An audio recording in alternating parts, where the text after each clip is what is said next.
Hello everybody, this is Tip Top MTG here today with another MTG Arena video. In today's video, I'm going to be doing a Brawl deck tech. So I'm going to tell you what commander I'm doing, what theme I'm building around that commander, and then talk about what cards work really well with it.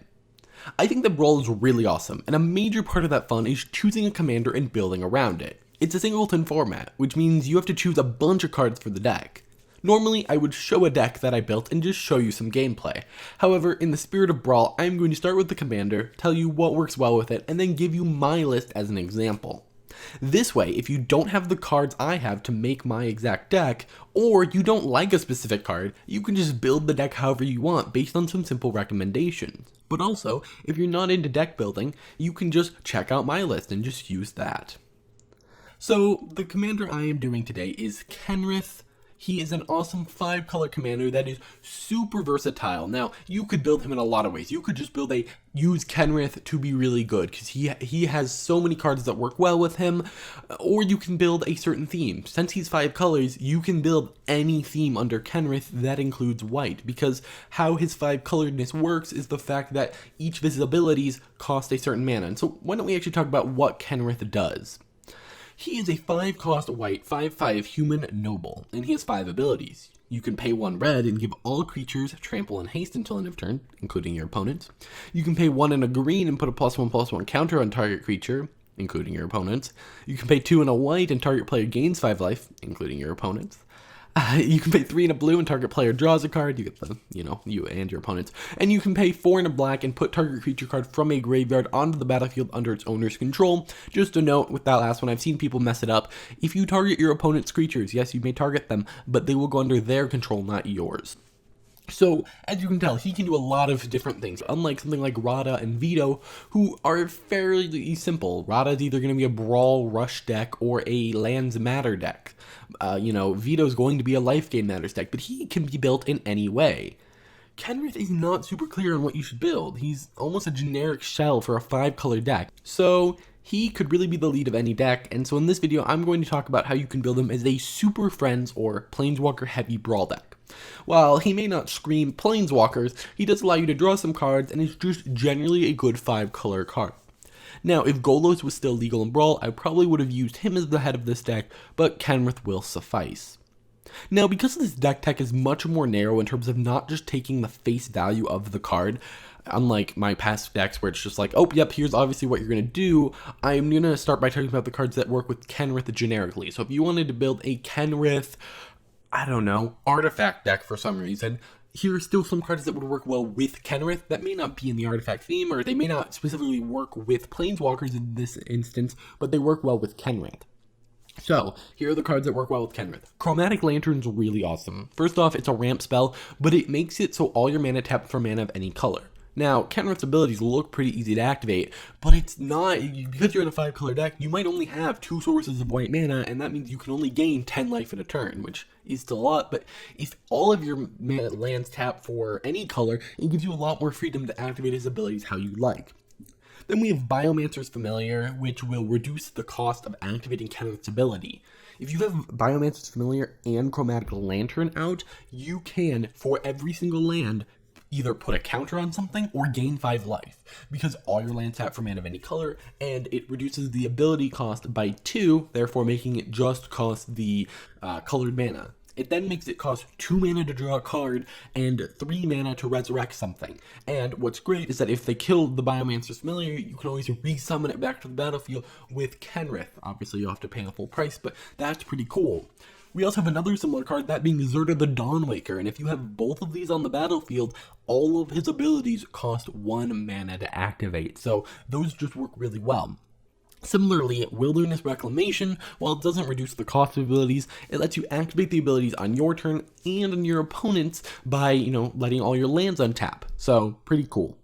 Then we have things like Arcane Signet, which just guarantee that you're going to get your, obviously not having it in your deck is not going to guarantee, but when you play it, that means you have all 5 of your colors.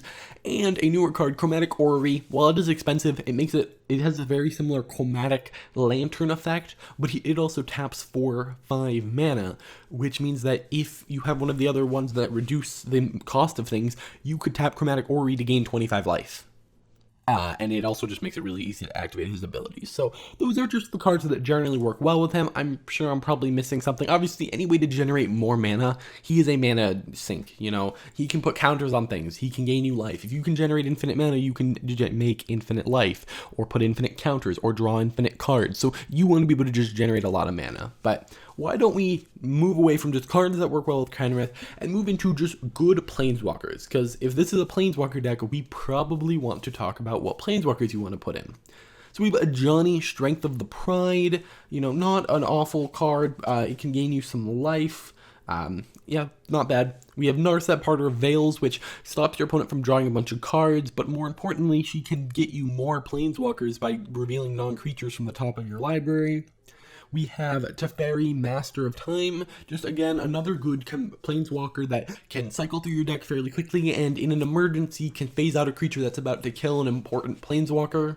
We have Chandra, Acolyte of Flame, just a good card that can put loyalty counters on every single red Planeswalker, so it can allow you to get up to ultimates much quicker than you're supposed to.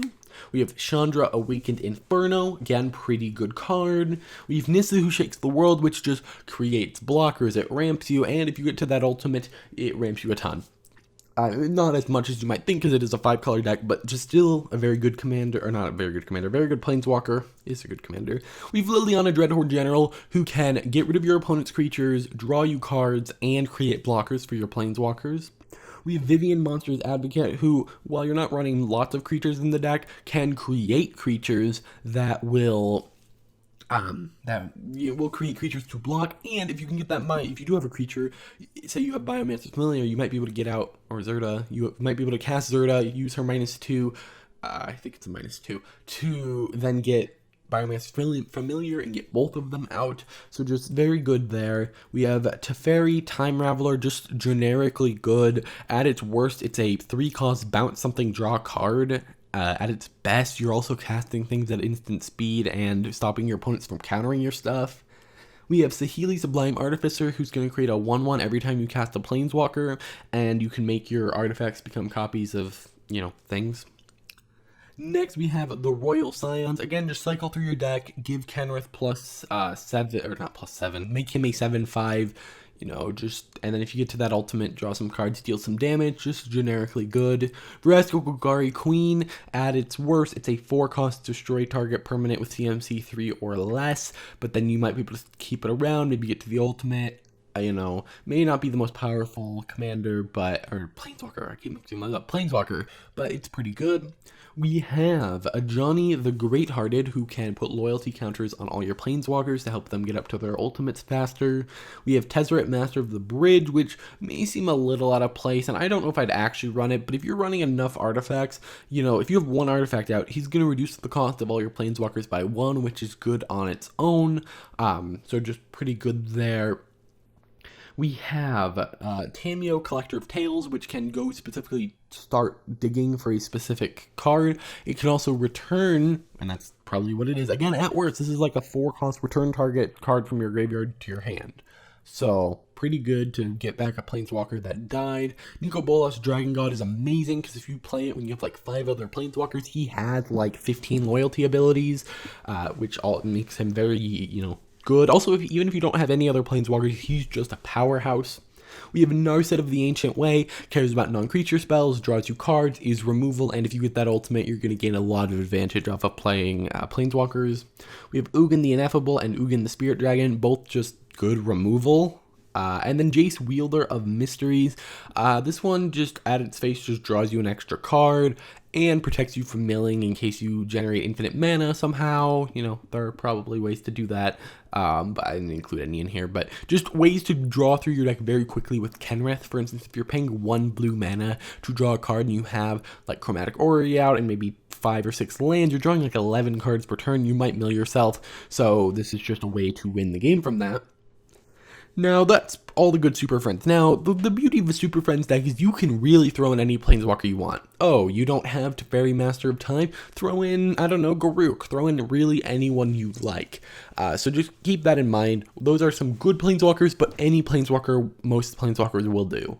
Now let's talk about cards that are good in a Super Friends deck. Ignoring Kenrith for most of these, here's just cards that work well with him. Now, first are ways to get more counters on your Planeswalkers. So we have Grateful Apparition, which is a flyer that when it hits something, you get to proliferate, which will put counters on your stuff.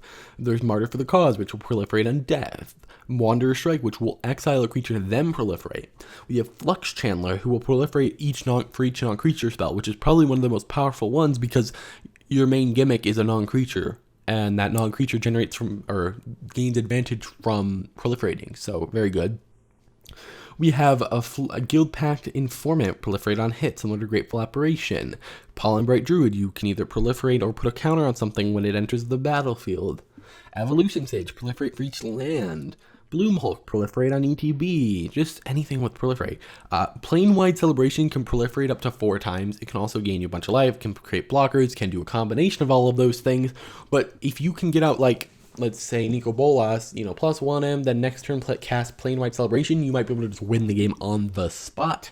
We have Huatli's Raptor, which proliferates on ETB, Merfolk Skydiver, which allows you to pay mana to proliferate, and if we include the fact that Zerda and Biomancer's Familiar are probably in your deck, that ability can be reduced to about 2 mana to proliferate, which is very good.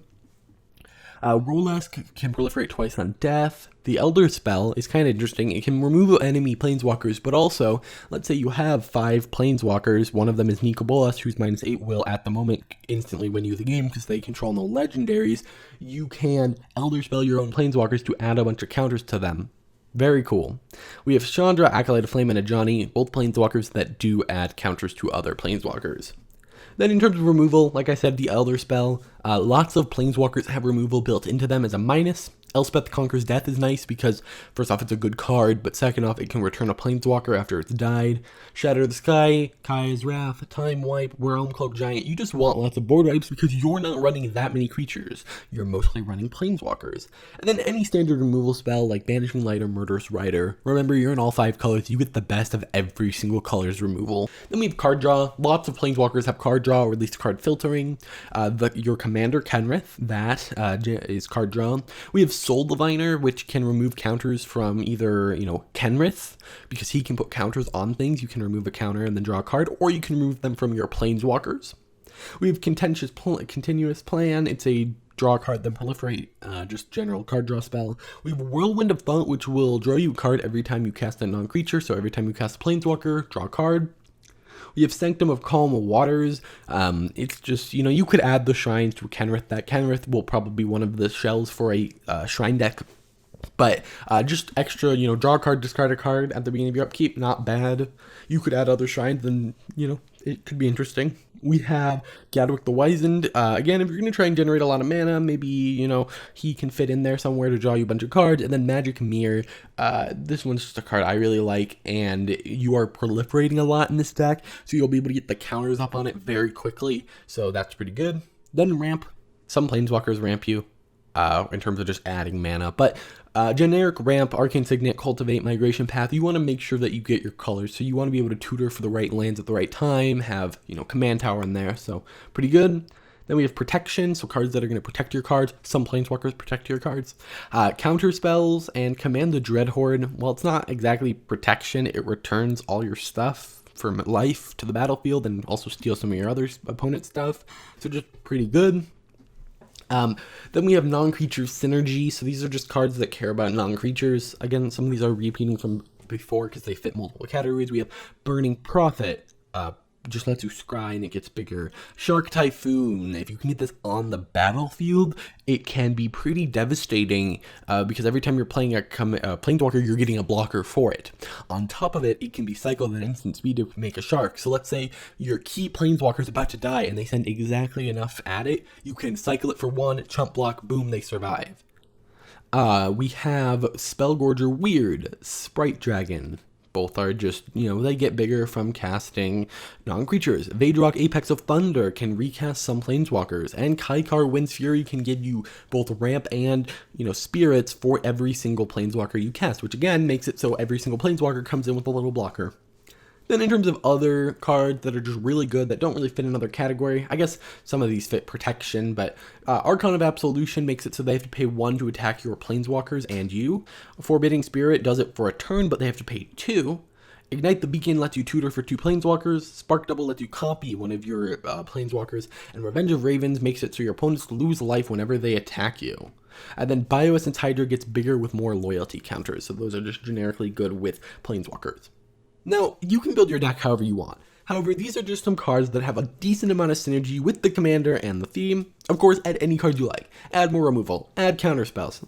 Also, if I missed any awesome cards that synergize with Kenrith and the Planeswalker theme, let me know in the comments down below. Anyway, moving on, my deck list can be found in the description. It's not perfect, but I enjoyed playing it, and that's all that matters. Overall, Kenneth is a really good, commander for Brawl, as it lets you build however you want. You could build a Shrine deck, you could build a really anything deck, so it's pretty exciting. Either way, guys, if you enjoyed this video, please hit that like button, subscribe, and I'll see you in the next one.